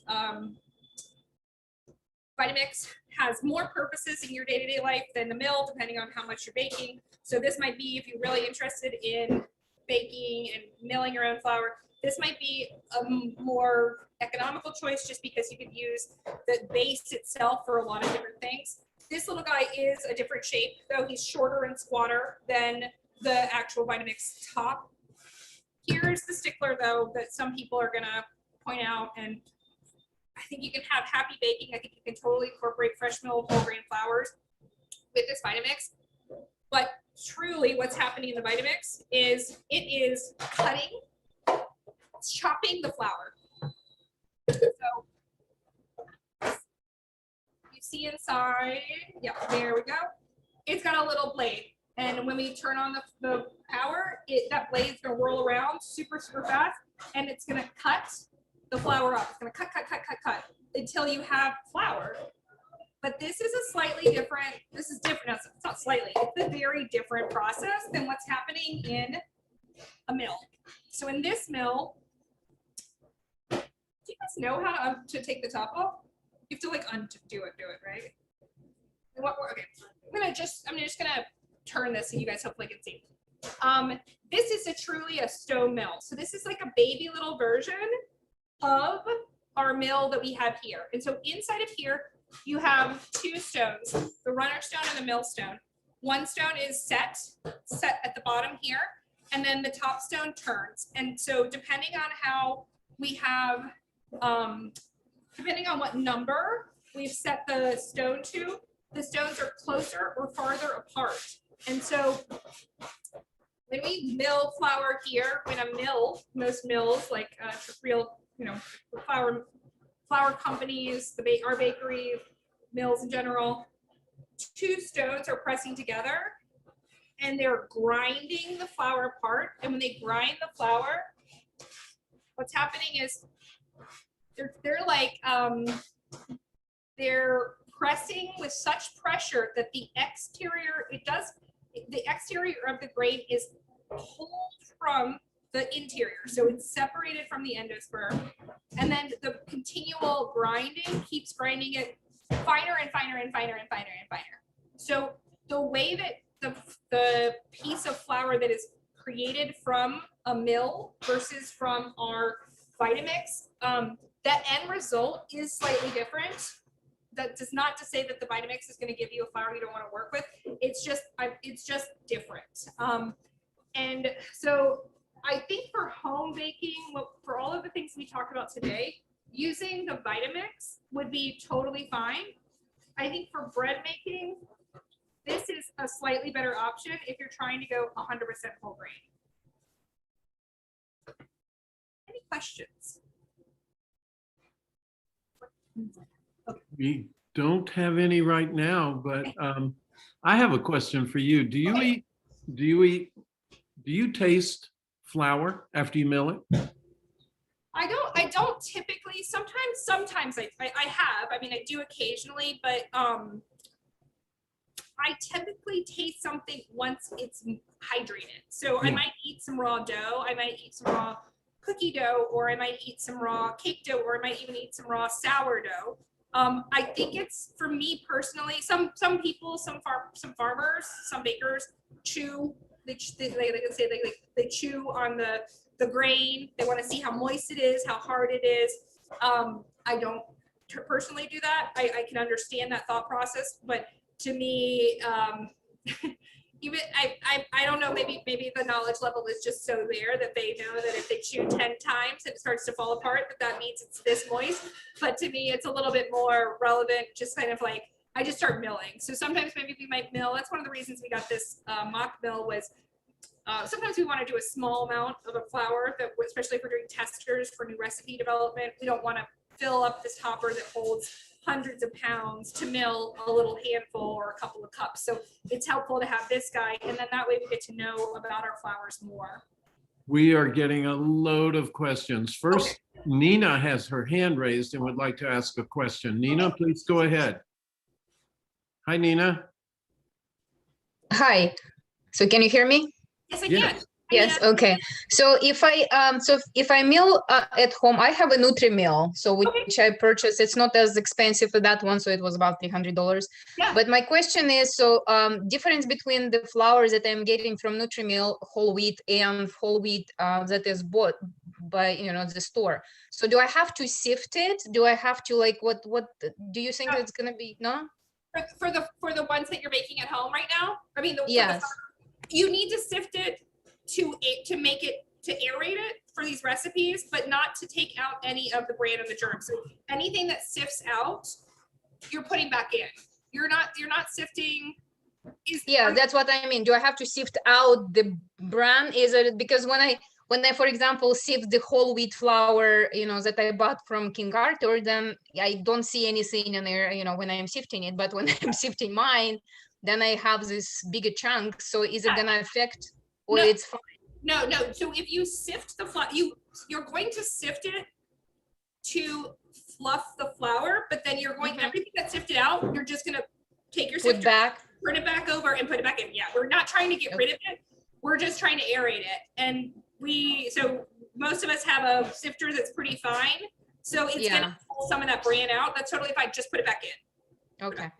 If though you wanted to make, we do sift flours here, and sometimes for various purposes, and then we save our bran, and then you can make bran muffins with that bran. I mean, you could save the bran and do something with it if you, for some reason, wanted something that was more white. But for the recipes we're doing today, I would sift just so that I can make the texture of my dough nicer, but I add that all back in. I don't get rid of it. Okay, thank you. Yeah, my pleasure. Okay, we have another question. Sarah has a Wonder Mill which has steel plates, she thinks, or stone plates better. Or which do you prefer? Put it that way. So I think the thing that I'm more comfortable with the stone plates, I mean, it's a learning curve. That's something we've been learning about here with the bakery, is you can redress your millstone with the stone yourself more easily than you can. So depending on how frequently you're using your stone, over time the stone grinds down. The steel, I think, probably the steel probably holds together a little bit, or the steel. I don't think that there's a difference in any kind of substantial way for your baking. I think it more has to do with the upkeep and the maintenance of your stone or of your mill. So unless you're milling like all day, every day, I don't think you're going to have any issues. So I think happy baking with the steel plates. Yeah. Can people grind the grain or mill it in a food processor? I have not had a lot of success with that. I think if you're doing it in very small quantities, but similar to, so I think that the reason that the Vitamix created this guy and it's the shape that it is because as you start to grind your grain, it whirls around in here, and because of the conical shape, it keeps it coming back down to the grinding apparatus. I think in a Roboku or a food processor, it's gonna take a lot of work on the part of the baker to keep that grinding, because also the Roboku is gonna put off a lot of heat very quickly, which can start to warm up the flour. So you can, but if I was going to bake a lot, try to bake a lot of whole grain, I would probably want to look for a different long-term solution. Great, thank you. We have a couple of questions about using whole grains in laminated dough. One person addressed laminated doughs in general. One person addressed puff pastries specifically. Okay, so two very different, but while both are laminated, they're very different doughs. I think if I were like as a home baker, I would start with puff pastry with whole grain. That's, I think, a great place to incorporate whole grain in the laminated field. In fact, when I teach lamination classes, I actually like to start with puff pastry because, and I actually like to do an invert puff pastry where we wrap the butter around our détrempe, our dough block. The reason I think that the whole grain for puff pastry first is a great place to start is because the 100% of the leavening action that's happening in puff pastry is from the lamination. There is no yeast, there is no starter, there is no fermentation. You just have butter and flour like laminated around each other, butter and dough laminated around each other in such a way so many times over, and then baked so that there's rise. I think that that's a really great place to start. And then, sorry, we're pulling things from the oven. Here. Go ahead. There you go. Don't want to lose something at the last minute. So if you're gonna do puff pastry with whole grain, I do think you're going to need to, so with these recipes, we didn't have to change the hydration at all. With lamination, whole grain lamination, you definitely are going to have to adjust hydration. And the reason for that is because you're developing gluten. You need extensibility, so you need this dough to be able to stretch and to fold and to rest and to stretch and to fold. And in order for those things to happen, the dough, the flour, so well, specifically the flour, the protein needs to be properly hydrated. And the quantity of hydration that's going to be required with whole grain is going to be higher than with conventional flour. So I would start with the whole wheat or whole grain puff pastry. I think that's a really great place to start. It's a little bit less, there's just less things to pay attention to before, and maybe kind of get comfortable with, okay, this seems like I need to increase the hydration by 10%, or I need to increase the hydration by 20%, or you kind of play with it. And what I'm looking for when I'm changing hydration, ask yourself first, are you comfortable making puff pastry? Have you made puff pastry with conventional flour? Do you know what your dough looks like, feels like, acts like with conventional flour? Ask yourself those questions first. Take a picture, take some notes, make some and have it in the freezer. I mean, depending on how kind of like into this process you want to get. Then when you start to use whole grains, you're ultimately looking for your dough to feel as similar to the original as you made it. So you're going to be changing hydrations until you get to a dough that looks and feels very similar to your conventional dough. Then I would start to move into the croissant world, because so croissants, Danish, etc. Danish, like I said, is a great place to go maybe next, because the egg, the protein in the egg is going to help with the structure of the dough. Do not be defeated if, depending on, I mean, for me, the process of trying to create a whole grain croissant, we're still in that process, because what are we trying to create? Are we trying to create a croissant that looks and feels exactly like a regular conventional croissant but is made with whole grain? Or are we trying to create something totally different? Because they're not going to be exactly the same, probably. So I think that that's something to think about too, is what is your end goal? and then kind of work from there. Okay, great answer. We have another question. When you are milling, do you start with a coarse setting and then go down to fine, or do you just begin with the fine setting? Will, you want to jump in on that one? Do you guys start totally on the you open it up? I'm asking I don't mill most of our big batches of flour, so I'm double checking with my team members. Okay. The stone comes up to speed. Yeah. Once it reaches speed, we slowly add it in, maybe in like 5 seconds, go from completely open to Okay, so do you load the hopper first? Yeah. So the answer for this little mill, I would just put a little flour in, and I would just put a little. I wouldn't fill up the hopper on this little mill. I would go put like a handful in, and then I would adjust until I get where I want to be. For our big mill, for like the hundreds and hundreds of pounds that the team does, they turn the mill on. They turn it on with the millstone open. Then they turn the millstone on with the millstone open, but no grain in the hopper. Then as the millstone speeds up and then comes to the full speed we want it, then they make the millstones to the setting that they want, and then they add the grain.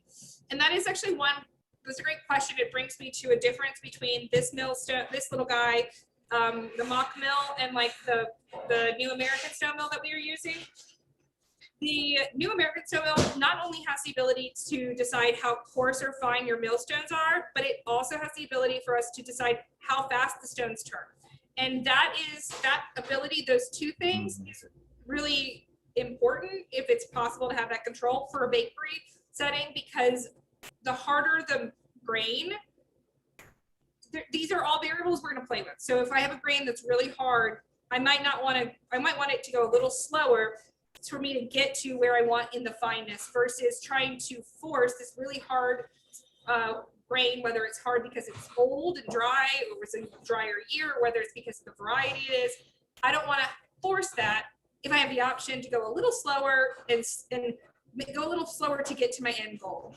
So that's actually one of the nice things about the new American stone mill, that was something that the producer of them put in place, which was hard to find a totally professional millstone that had something like that. Great, thank you. We have a question. What are your recommendations for storing whole grains, and for how long can they be stored?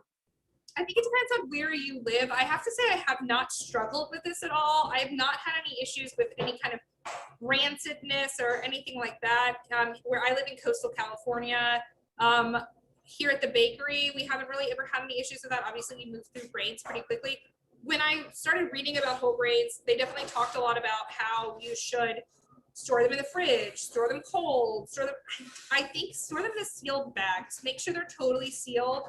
If you live in an area where, I don't know, weevils or things like that, little pests that might want whole grain, there's a lot of yummy stuff there, just make sure it's in a sealed bag. Same thing for unmilled grains. I think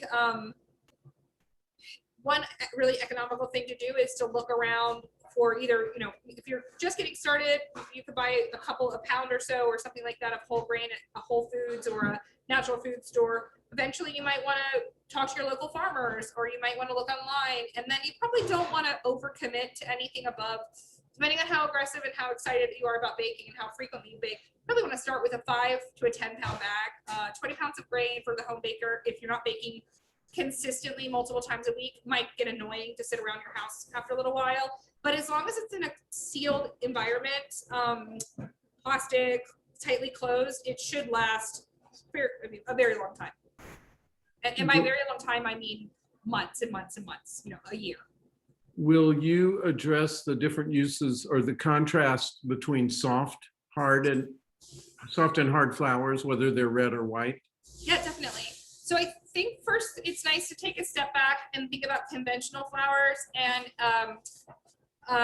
the different kinds of flour we can buy at the store. So we can buy all-purpose flour. Let me start the opposite direction. We can buy a pastry flour. We can buy an all-purpose flour, or we can buy a bread flour. And then we can even sometimes buy an extra strength bread flour. So all it's referring to is the quantity of gluten that's in the flour.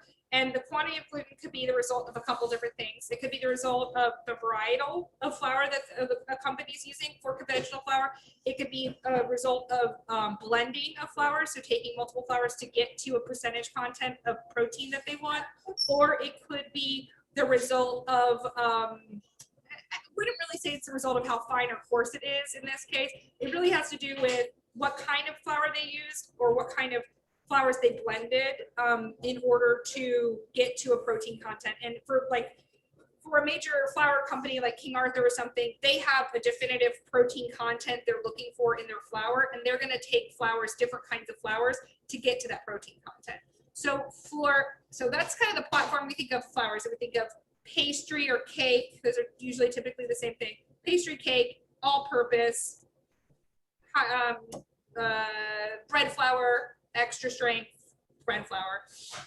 So when I think about the varieties of hard wheat, hard red wheat, hard white wheat, soft white wheat, and then on into einkorn, spelts, etc., I'm thinking about the protein content. Now, I'm not personally a baker who is constantly reading the protein contents on my flours. Typically, for me, it's more of an intuitive thing, and that's what I kind of want my bakers to be doing. We do buy sifted flours. The sifted flour, definitely, we've had issues where a recipe we've used and made for years and years and years suddenly doesn't come out the same. And then we contact the flour company and they had changed the mixture, or it's a different lot that year or something. But when I think about how I want my team to bake, I want them to be observing and obsessing how soft, how hard a flour is by the way that they work with it. So what that means is how much water does, if we're talking about bread, it's how much water does it absorb, how extensible does the dough get, how dense is the dough, how strong is the dough, all of those things. And then when we think about in the pastry context, we are going to start just one step back with a little bit of protein knowledge. So I just know, based on reading, based on research, based on other bakeries I've visited, based on farmers, etc., what flours have more, there's a trajectory of the same thing. If this is pastry flour and this is this is a high gluten flour. So if you take whole grain flours, something with low gluten content, buckwheat, rye, those are going to have the lowest gluten contents. Those are going to be, but because of that, they're going to be harder to make, cakes, things that we want to have some texture to. Then you've got einkorn, spelt, those, all of the flours so far have had some gluten, almost not, from almost none to a little bit. Then we go into, typically white wheats are softer. Not all white wheat is softer, but typically it's a softer texture and flavor. And then hard red, and hard red is sort of the cornerstone wheat flour for bread baking. That's really 90% of the flour that you're pulling off the shelf at a grocery store, even after sifted, that came from hard red wheat. It just has the most of the properties that most conventionally people are looking for in flour. And so that's where, with the whole idea of this class is, what if we take a step back and we say, okay, of course I can just go buy flour that will always give me a great product, but why don't we ask ourselves, well, what of these flours would be best suited? And so I kind of, with the recipes we did today, and we're going to look at them in just a second, I made those selections according to how I thought those flours would perform. So I knew that einkorn, based on my experience, would perform well in cakes.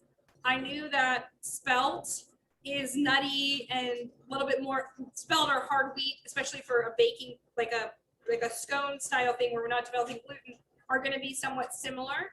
And then I knew that white wheat is kind of it's the lighter version of hard red. So all of that, I mean, I hope that is knowledge you guys will take with you, but reading about flours, experimenting with them, if you just Google, if you find, I don't know, something that says hard red wheat or soft red wheat, you can always just Google, what is the protein content of that? And then the higher the protein content, the stronger the flour. Here's a rock, paper, scissors question for you. would you prefer, would the mock mill that fits on a KitchenAid be better than the Vitamix grain jar? I think I would get the one that goes on the KitchenAid. I think I would. Yeah. Okay, great. Yeah. Selena would like to know that when's the best time to use freshly milled flour, and how long will it keep? Okay. I mean, just start with the fact that anything you mill at your house is gonna, and even if it sits for 2 months, is still a million times fresher than anything you're gonna buy at the grocery store. So don't be too pressured to think that if you make some fresh milled flour, the tastiness of it is gonna disappear immediately, and you've got to use it all up. So that is a long way to say you don't need to use it all immediately. The best time to use it, I mean, it's fun. It's fun to use it right away. I think it's, to me, the reason I think I would recommend milling something and making something right away with it is just because of how engaged in the process you're going to be at that moment and how observant you're probably going to be. It's not that, I think for the purposes of what we made today, it's not that if I milled it today and used it tomorrow versus milled it today and used it 2 months from now, that product would end up being that much different. It's more my own personal awareness of the flour. So like how soft it was, how coarse it was, how it, you know, just like what was going on here with this flour before I started using it in a product. Whereas if I just have it in my cupboard for months and months and then I pull it out, I'm a little less engaged in what's going on here. So I might not be quite as observant. And that is just to say that the more engaged we are in the baking process, the better we're going to be as bakers, because baking is all about repetition and therefore about observing small changes or small differences or just small reactions, and then your brain absorbing that information until it can digest it to do something more with it.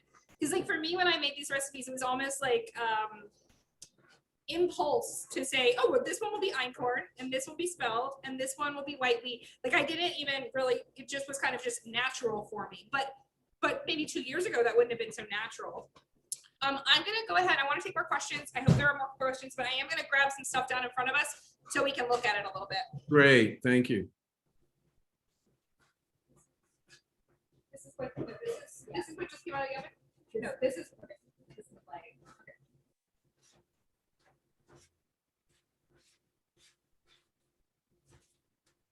Right, so this is me from earlier. This is right now. This is okay, so this is all my earlier stuff.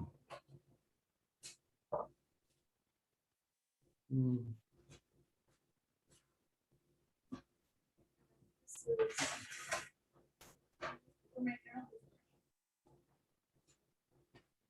I'm going to start because the power is dark, so we'll talk about that.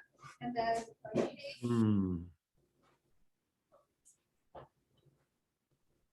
all right, guys.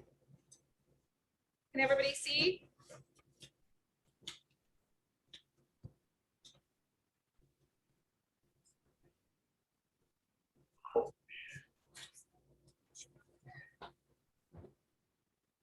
All right, so I think we're gonna focus from this side camera just right now because I think that's easier for you guys to see. So this is, I have the white products in the background. I'll just put them next to one another.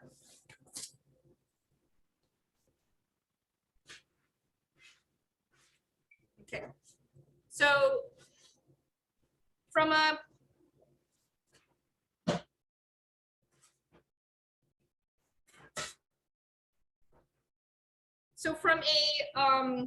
color side wise, it's there. We can see differences in color pretty easily. So one of the things, depending on, I baked everything the same because I wanted you guys to be able to see how the same thing baked at the same temperature for more or less the same amount of time, how they're a little bit different. Then we'll talk about what you can, if you don't like the color or something like that, what you can do with that. But let's start, we'll just go in the order we mix things. So we'll start with the cakes. So this is made with conventional flour. They're still cooling slightly, I'd say. So it still needs to cool a little bit. This is with the raspberries in it, and this is, you know, pretty, it looks a lot like it's, it looks very almondy to me, more than, you know, that's what I really see. That brown in there that we're seeing in this is the almond meal. This one is a more kind of like tan color across the board. You'll see, you guys can see that this is what happens with the fresh fruit. You have to be careful with it. This cake is going to cool a little bit more, and then it's going to, with the cake, you want to let it cool all the way before you slice it, because of the nuts in there, it takes a little while for it to cool completely. And it's actually a cake that's going to last really nicely. I think it's almost maybe even better the next day once it's fully cooled. But when we were asking at the beginning, could you use dried fruit? Could you use fresh fruit, canned fruit? I'm okay with this kind of pitting, if you will, that happens around the fruit. But the reason that happens is because as the fruit cooks, the cake is starting to set, and then the fruit is shrinking because it's giving off moisture. So if you don't like the look of that, I would recommend probably utilizing, you could either use jam and do a ribbon of jam in the middle of the cake, or I would use dried fruit. And then the color, I think the color is pretty. I think it's a nice color, but if you think this is a little too dark, a couple different things you could do. Part of the color, it's not from over baking. The color is from the flour. So one of the things you might do is actually coat the entire thing in almonds. So before you bake, put the cake batter in the pan, spray the cake the pan, do sliced almonds, and kind of as if you were flouring a cake pan, flour the pan with the sliced almonds, then pour your batter in. That will create a layer of sliced almonds all the way around that will bake into the cake. And then that color, which is a little bit darker because we're using whole grains, will be masked a little bit by the almonds. Again, it's not that I'm saying there's nothing wrong with this color. It's just if you are sometimes making changes, it's like the presentation for somebody who's only ever eaten a pound cake that is made with white flour, or an almond cake that is made with white and almond. This is darker. It simply is going to be darker because it's whole grain. Any questions on this one? So I would recommend cooling this completely, potentially overnight. And there's your two slices.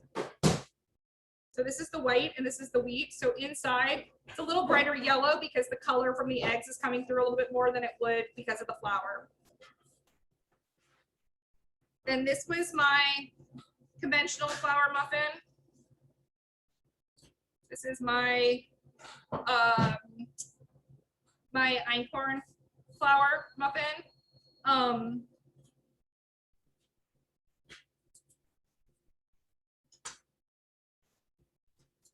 So this is, you know, it's bright white. It's got the right kind of structure. It looks like a cake.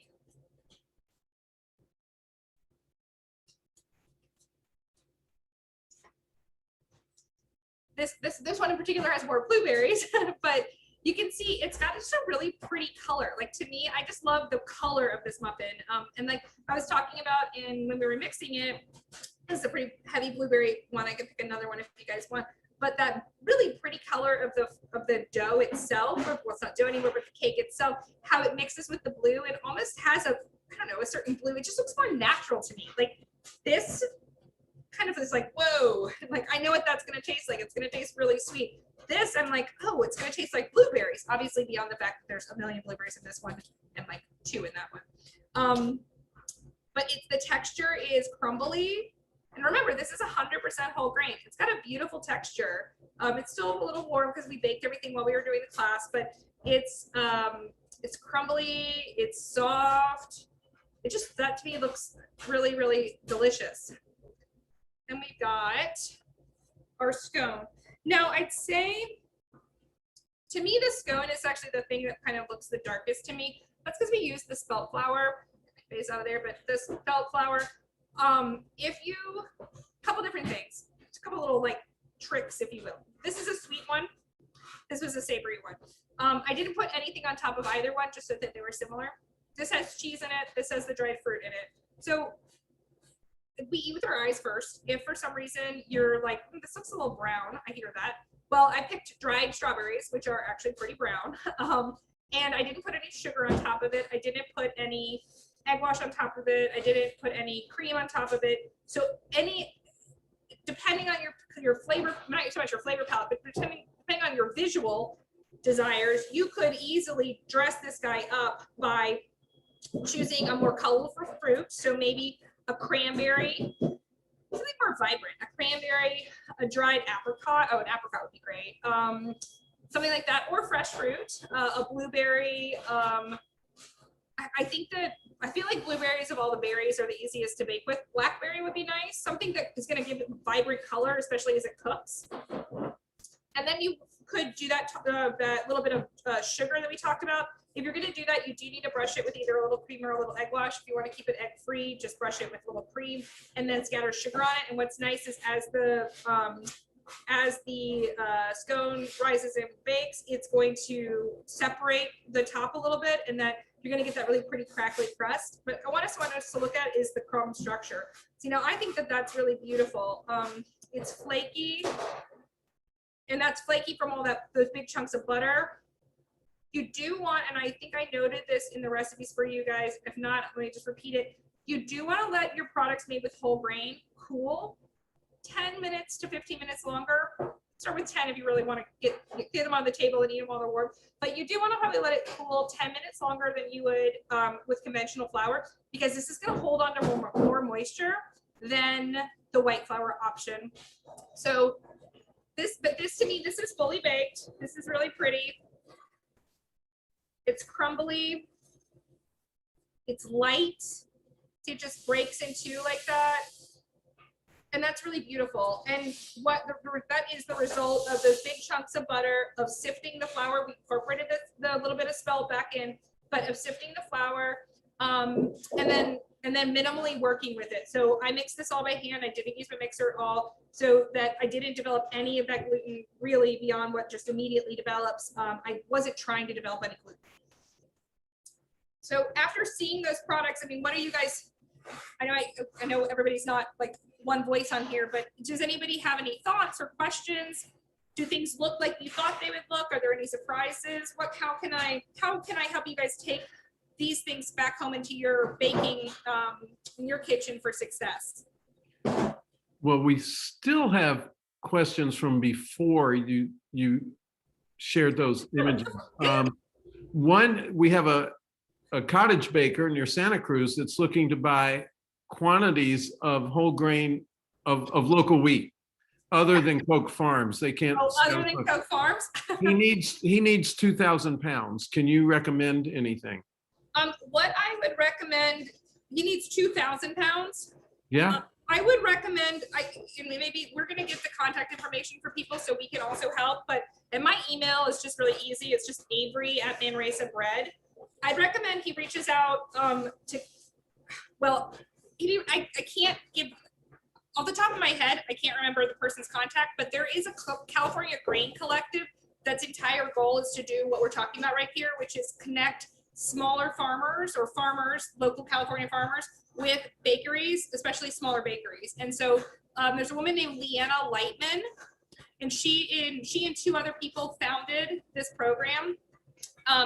And they have a whole catalog. Now, everything got a little bit disrupted because of COVID, but I'd be happy to get him or her in touch with Leanna to get to work towards that. Because there are some, I don't have one off the very top of my head that isn't Coke Farms that's hyper local for us. But I definitely know that we can come find a solution together. Thank you. Yeah. What about barley? That's the question. What about barley? Okay, what about barley? Okay, so barley and baking. Barley is going to be more like oat, where it doesn't have any gluten properties. So you're gonna, I would probably start by incorporating, if you want to bake with it in things that are not like a cookie. Barley or oat does well in something like a cookie. It's a soft flour. It'll give you a nice crumbly cookie. You have to be a little careful about the hydration because it will quickly absorb hydration. So I would probably stick with like a sablé style cookie. But if you want to incorporate it into baking like we did today, I think I would incorporate it into either a scone or a muffin, but I would probably start with it at not 100%, because I think you're going to need some kind of backbone for the recipe itself.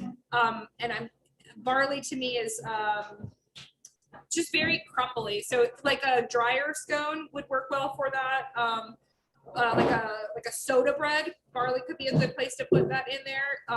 You're gonna have a little bit more struggle with it if you're utilizing it in more of like a loaf cake style thing. Nina has commented that the whole grain cake has more volume than the white.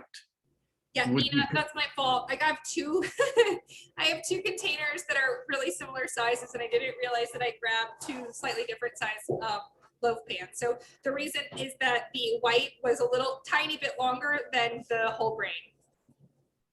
Okay, thanks. And right now, that was our last question. We did have, I think I might have skipped over one about, do you ever use durum for pastry? We haven't used a lot of durum flour. We have in the past a little bit. I mean, over the years, we've used a lot of different flours. We've used corn a lot, oats, but we have not much. You know, usually there's a ton of different flours just kind of tumbling around the bakery, but in any kind of consistent way, I have not. And that's just a matter of time and focus. So, you know, there's we haven't selectively decided not to. It just typically hasn't been something we've spent a lot of time with. Okay, and I think you already addressed this, but apparently there's some confusion. So if you would address it again, when you're using the mill. Yes. I know you said you get the large one spinning and then you pour your grain in gradually. Yeah. If you were using the one at home, would you? I would do the same thing. I would turn it on. Unless you know, even if you know what mill number you like to go to, I would still turn it on and because you want the mill. If it's a mill like the mock mill, whether it's the KitchenAid style or the tabletop one, when you turn that on, you don't want to have, it's two stoves, right? So if you put grain in the hopper, that gravity's going to take that grain into between the millstones, and then when you go to turn the millstones on, there's already going to be grain in between the millstones. So before you even turn it on, so you want to get them grinding because you want to get that grain moving. You don't want to turn on the mill, have grains already sitting between them, and then you can't really. It's just better for the health of the stone that it's moving. You also, one thing I didn't talk about, but in that same respect, for the same reason, the spout of the millstone, if I put a container under here to mill, I need to pay attention to it, because if it gets so full, I mean, if this gets full, it would go everywhere. But if I have a container that's larger than this, and the hopper is sitting inside the container, if I mill past where it will fall down below it and it starts to back up, that also isn't good, because then what's happening is you're gonna be pushing your motor, and that's the reason the motor health, more even so probably than the millstone health, is the reason we want to turn the millstone on, so that anything we put into it pushes all the way through before we start loading it with grain. And then doing that, you can go directly to the fine setting in the beginning, right? You don't have to go coarse and then fine. Is that, I think that's what this. You know, if you know what number you want to grind, you're like, I always grind such and such on Right. 20. No, you can just start on 20. Yeah. That was the question that But all of those are for reasons, just to emphasize that all of this is about wanting to not overexert the motor. Right. Betsy, did that help? Give us a little thumbs up or something if it did. She's typing. Well, I think that's everything, Avery. That was a wonderful class. Thank you so much. I know I learned a lot and enjoyed hearing you talk about whole grain so passionately. Yeah, I was gonna say I can clearly talk about bread for as long as we need to go. So yeah, so it's a lot of fun, and there's just endless stuff to learn and endless questions to ask, and you know, obviously you guys are all just seeing it from your homes, and I'm so glad you could join us today to do so, and I feel really honored that you decided to take part in this class. But but tasting these things, I really hope you'll bake them. And if you do, feel free to tag me, obviously the Bread Bakers Guild, send us pictures if you're not, no pressure to be tagging things, but if you want to share, or if you want somebody to help you problem solve, I'm always happy to help, because it can be very frustrating, and I really tried to select ingredients or recipes that would be easily successful with, but feel free to ask for help. I'm getting so many chats right now about how excellent this class was and how amazing you've been. So I mean, some people must be just sending because I think we're getting more comments than we had attendees. It was great. Thank you so much. Thank you everyone for attending today and supporting the Guild. Be good and bake well. We'll see you next time. Thank you. Thank you, Avery. Thank you.